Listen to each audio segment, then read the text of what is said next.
Bulan purnama terang mengambang, panji syahdu dipandang. Sejak dulu hingga kini perjuangan tak pernah hilang. Bukan kerana pangkat harta, bukan kerana nama, tapi kerana janji pada ilahi menegakkan agama.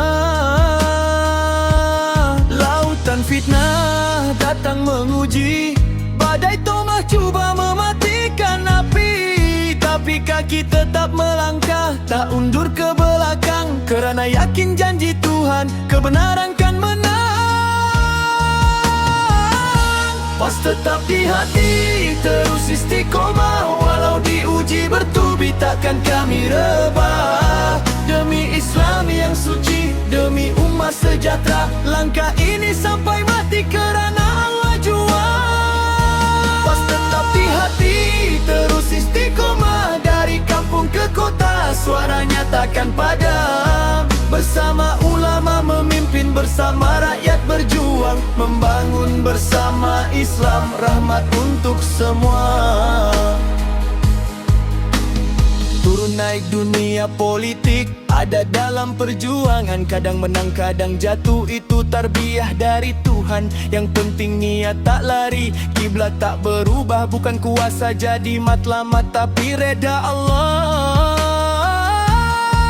Allahu Akbar, Allahu Akbar, laungan takbir membakar semangat. Dari muda hingga tua, barisan tetap rapat, bersih dan stabil, terus berkhidmat.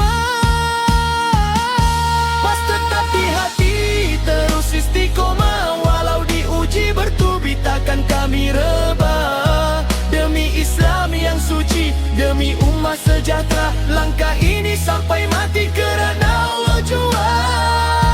Pas tetap di hati, terus istiqomah, dari kampung ke kota, suaranya takkan padam. Bersama ulama memimpin, bersama rakyat berjuang, membangun bersama Islam, rahmat untuk semua.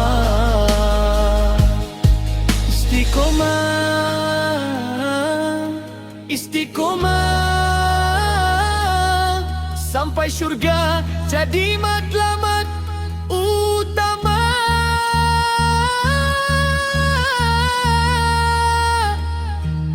Pas di hati selamanya,